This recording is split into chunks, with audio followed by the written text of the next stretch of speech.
Oh man, it is crunch time. If you're within 5 years of retirement, that is really the window where you gotta dial things in. Of course, ideally, we have things dialed in as early as we possibly can, right? Where we kind of know what the plan's gonna be. But once you start getting close, that's when you have to get things squared away to make sure you're gonna be okay. Because the closer you get to retirement, the less room you have to really make changes, right? Because let's say you start doing a plan like, oh man, I really need more in my TSP. Well, if you have only 6 months before you plan on retiring, well, how much time do you actually have to get more in there, right? Well, not much. So once you start hitting these times of, okay, 5 years out, well, there's some things you have to make sure you have done or are doing to be on track and to keep the benefits that you want into retirement. There's many things to think about. Today we're going to talk about some of the top 5, in my opinion, that are so crucial 5 years out from retirement. Again, if you're new here, my name is Dallin Hawes. This is the Hawes Federal Advisors YouTube channel and podcast.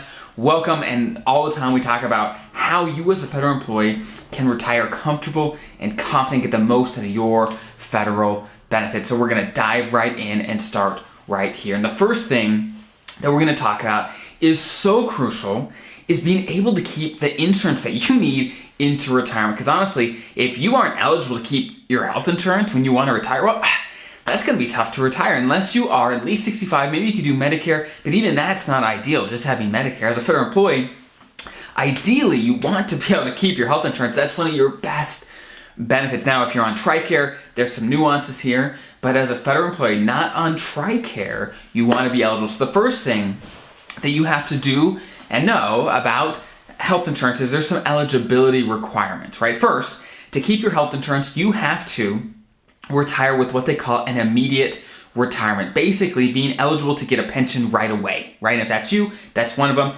Next, you have to be covered under your federal health insurance for the 5 years before retirement. That's why you have to really get serious, at least 5 years out, to make sure you're covered under FEHB. And a common situation where it doesn't happen is, let's say your spouse is working for a company on the private side. And let's say their health insurance is actually cheaper over there, right?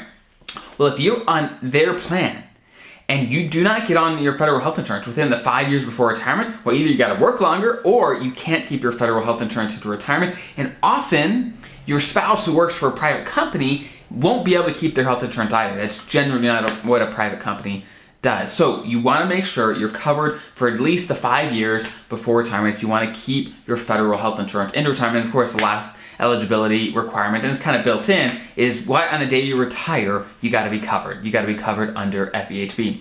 So that is your health insurance, okay? And that is probably the most relevant for the most federal employees. The next, of course, is your life insurance. And life insurance eligibility rules are actually very similar to your health insurance. You got to be covered for 5 years. You got to retire with immediate retirement. You got to be covered on the day you retire. Those are the big ones. Now, for your dental and vision, the requirements are a little laxer. They're not as difficult. Basically, you just as long as you retire with an immediate retirement, basically be eligible to get pension right away, then you can keep your dental and vision in retirement. And actually, even if you're not even covered with dental and vision when you retire, as long as you retire with an immediate retirement, you can even enroll in dental and vision in retirement. So there's some flexibility there.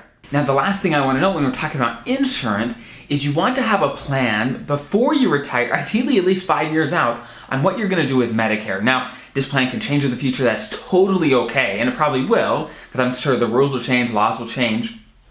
But you have to know, at least have an idea of what it's going to cost you when Medicare comes into play. Now, Medicare really only comes into play starting at 65. So if you're retiring before that, then it's not going to come into play. But you have to at least understand it, at least the basics. You don't have to go in depth. Understand the basics of the program and what you're going to pick and how it makes sense for you. Now, one thing I am going to add here is that I'm going to be talking about tons of different topics today. tons of them, different ones. And there's no way that I'm going to be able to cover each one of these, for example, health insurance or life insurance or Medicare, all these different things in depth in this episode. I'm not going to do that, right? But there's going to be a link below in the description on the podcast and the YouTube channel to take you to, I always write an article with most pieces of content, okay? And in that article, it goes through all these same topics we're talking about, the 5 things you want to talk about or think about 5 years out from retirement. And in each one of these, there's going to be links to other articles and videos that go in depth into each and every one of these topics that I'm just going to graze over today. So if there's any of those, you're like, oh man, I really do need to get a plan for Medicare. I really do need to get a plan for my TSP. Well, there's going to be links in that article to go in depth of, okay, this is what I'm actually talking about. These are the options that you have. So definitely check that out if you want any more in-depth information about any one of these topics. All right, number 2, and this is a big one. Once you kind of figure out, okay, I can keep the health insurance and I can keep the insurance I need into retirement, no problem, awesome. The next big thing is your income. Your income is, can you afford to retire? Can you afford it?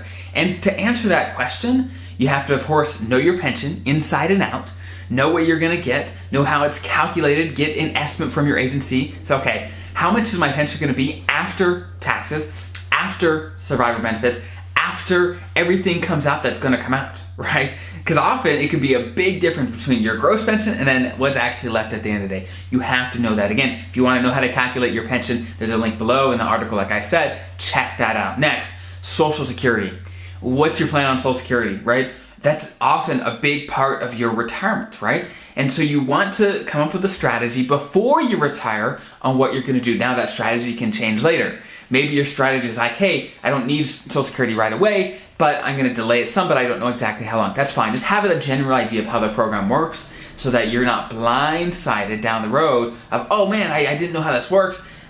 Maybe you don't get as much money as you thought. There's lots of things to consider. And again, if you want to think about strategies for you as a federal employee for Social Security, how to get the most out of it, there'll be a link below in that same article. Like I said, link below. Check out, it's on my website, and there's all these links to these other pieces of information to go deeper into every one of these topics. Now, the last piece of income that all federal employees have, now you might have other income, you might have rentals, you might have a military retirement, you may have VA disability, you may have other income. That's awesome, that's great. But the core 3 income sources for a federal employee, again, is your first pension, Social Security, and your TSP. Your TSP is that last piece. And the big questions you have to really think about is, okay, how much is that going to provide me in income? In income, right? And a good way to at least estimate it at the beginning is the 4% rule, right? So take whatever your TSP is. Let's keep it easy. Let's say you got $100,000, $100,000 in your TSP. How much can that reasonably provide for you for the rest of your life? Well, 4% rule says, hey, take $100,000 times that by 4%. Well, that's $4,000. So again, $100,000 would provide $4,000 a year in retirement. And that, if it's a traditional TSP, that's pre-tax. Then you have to take taxes out of that as well. If you want to know, again, there's a link in the article, in the same article I was talking about on going deeper. Okay, how much do you have in your TSP? How much do you think that can actually provide for you for the rest of your life and not worry about running out of money in retirement? And once you kind of get all 3 of these decisions made on, okay, this is my pension, right? And this is my plan on Social Security. This is my plan with my TSP and how much it can provide. Then from there, you can actually answer the question of, hey, can I afford to retire? But of course, the other side of the equation is, what are your expenses gonna be, right? And a great place to start is, what are you spending now? What are you spending now, right? And maybe a great place to start is, if you ever look at your leave and earnings statement, basically where it shows, hey, this is your gross pay, this is all the things that come out of it, and this is your net pay, how much you get in your bank account every 2 weeks, right? A great place to start is, hey, what is my net pay right now? What am I spending on just my life, right? And maybe that's a great starting point of, okay, every 2 weeks I'm getting $3,000 net. Great. How much is that a month? How much income am I gonna have in retirement net? Is that gonna be about the same? Do I want to be able to have more money in retirement? Maybe is less fine? Maybe are you gonna pay off your mortgage and so you need less in retirement? Those are the sort of questions you have to dig into, again, at least 5 years out. So you can say, hey, this is what I have to do to adjust to maybe be a little more prepared than I am, or maybe you weren't as prepared as you thought you were, right? So those are the things to definitely think about when it comes to income and expenses. Now, the next big thing that you have to understand and be ready for within 5 years of retirement is the big decisions that you make at the time you retire, right? And 2 of them you actually make on the retirement application. And it's really hard to change these things later. So you want to know when you're going into it, what the decisions are and what makes sense for you. So number 1 is survivor benefits. And that is when you retire, you can decide if you want to leave your spouse a piece of your pension if you were to pass away first, okay? There's three options. There's full survivor benefits, which basically leaves them half of your pension, but it costs you 10% of your pension while you're both alive, right? Next option is it's the partial survivor benefit. Basically, it costs you 5% of your pension while you're both alive, but it leaves your spouse 25%. And the last option is just know you don't pay anything, but they don't get anything if you pass away. So first you got to decide, hey, does my spouse need extra income if I was to pass away? What income are they going to be left with? That's huge. And be able to make this decision confidently. Now, one big nuance here is if you don't don't give your spouse the survivor benefit and you pass away first, they cannot stay on your federal health insurance. So they better have health insurance by themselves. Maybe they're a federal employee and they have their own FEHB, great. But if not, then you probably are going to want at least some survivor benefit. And in general, the full survivor benefit is needed for a lot of people because they need the income as well as the insurance. So definitely think through some of these nuances of, okay, what are you going to be leaving for your spouse? And what are they going to be leaving you if one of you passes away first? Because it all comes down to just being prepared, thinking through these details so you don't have to worry and stress about these details later. And a second big decision that you make on the retirement application is life insurance, where your federal life insurance, like we talked about, there's some rules on whether you can keep it or not into retirement. But the next question is, do you want to keep it? Because there's a number of parts. There's, of course, basic, part A, part B, and part C. And they all work a little different in retirement, and they all cost different amounts in retirement, depending on which options you pick. And you pick these options when you retire, when you submit your application. That is when you make the decision. So first, how much life insurance do you need?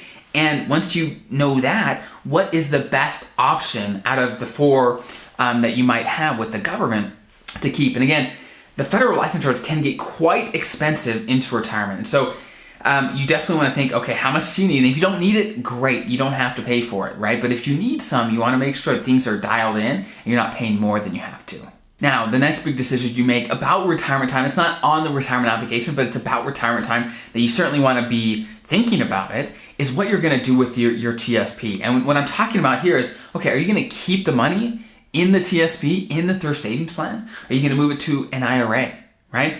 How are you going to invest it in retirement? And again, these topics are huge topics that I could talk about for a long time on, the pros and cons of a TSP versus an IRA, or the investment strategy that you should pick for retirement. These are massive topics.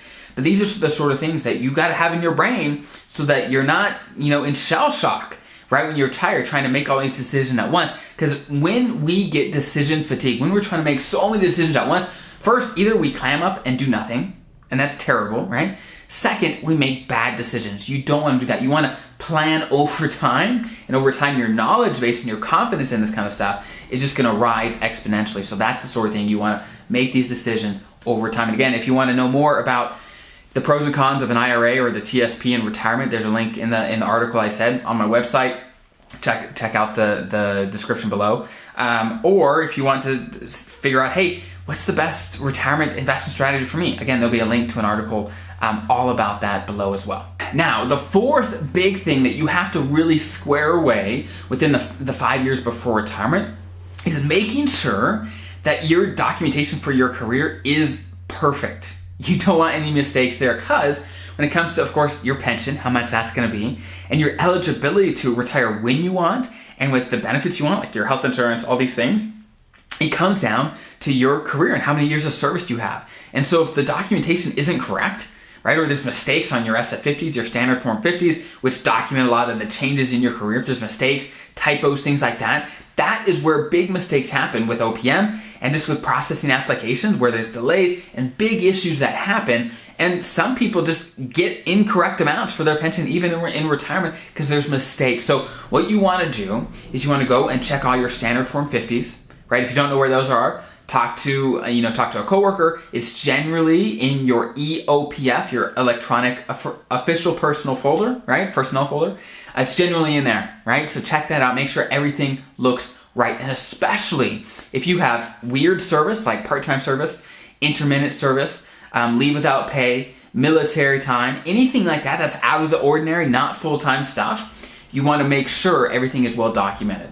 If you bought back military time, you want to make sure your agency has all the documentation. Maybe make an appointment with an HR rep if that's available to you and go through your documentation. Make sure they have everything that they need to confirm you worked as long as you have worked, that you have made all the deposits that you have made. All these things are dialed in, ready to go. So you don't want to be surprised when you turn in your retirement application where they come back and you got to work 6 more months. You don't want that. That is no fun at all. You want to make sure these are taken care of before, nice and promptly, before you actually try to retire. All right, the last thing that you need to square away before you retire 5 years out from retirement that you really need to start thinking about is picking a specific day to retire. A specific date. Whether it's, December 12th, whether it's June 21st, whatever it is, picking that day. Now first, you're eligible to retire. You have all the benefits that you need in retirement. You have the income you're going to need in retirement. Pick that day. Pick it, okay? And you've worked hard. You made it. If you could pick a day and be confident that you're good to go in retirement, congrats. Congrats. That you have worked so hard in your career, and of course, being a civil servant. Thank you for your service, and putting in the time and energy. And if you're watching this, I know you're putting in time and energy to learning this stuff. So a big kudos to you for being prepared, confident, and comfortable in retirement. If there's any advice, any tips that you got, or maybe you did within 5 years of retirement that helps you be a little more prepared, or that you're doing, right, to be prepared for retirement, please share it below. Share it with the community, and that's where we all learn and get better and improve. So I hope that was helpful. If you have any questions yourself, there's also a link below to submit questions to my website, where that's honestly where we get the topics for these videos, for this podcast, to always produce the stuff that you guys are interested in and would help you guys the most. So I hope that was helpful. Have a great rest of your day. I'll talk to you soon.